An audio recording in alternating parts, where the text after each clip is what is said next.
Well, good afternoon, Pilgrim. I was just reading some Luther.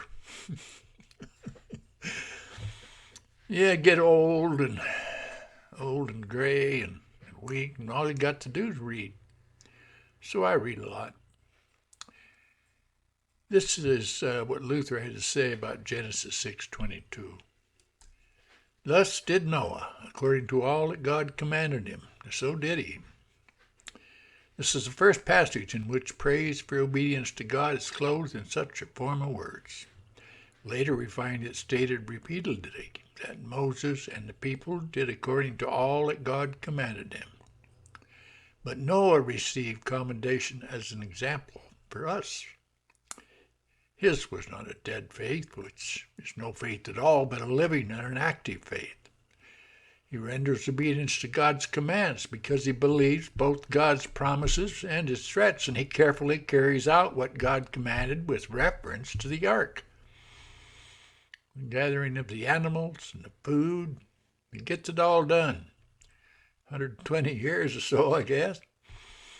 It's his unique praise for Noah's faith that he remains on a royal road, on the job. He adds nothing, he changes nothing, he takes nothing from the divine command, but he abides absolutely in the precept he's heard.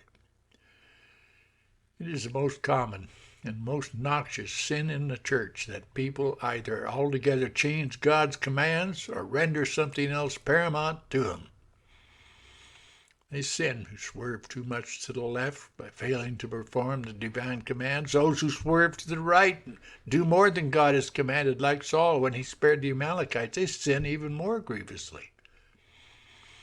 They add a sham, a phony piety. While those who err on the left cannot excuse their error, these don't hesitate to ascribe to themselves remarkable merit. Oh, what a good man am I.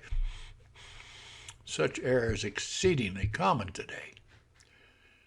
God is wont sometimes to command common, ridiculous, and even offensive things, but reason delights in splendid things. Yeah, we want to look good. We don't want to look fools. From the common ones, it shrinks. It undertakes them under protest. Yeah, that's below me.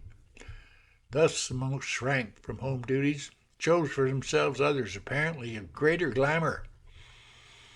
Today, a great throng, hearing that common tasks are preached in the gospel, despise it as a common thing, lacking in elegance. Such is the madness of man's wisdom.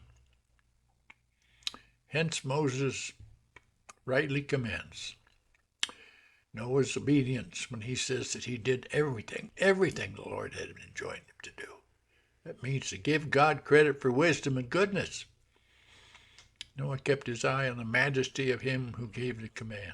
That was enough for him, even though the command be absurd, seemingly absurd, and apparently impossible. All such objections he passes by. Takes his stand upon the one thing commanded by God. He does what God tells him. I remember one command Jesus gives us. Let's love one another, huh? That's what John said. Let's love one another. Let's get along. Let's not argue about little nothings. Let's not even argue about big things. Let's just teach one another.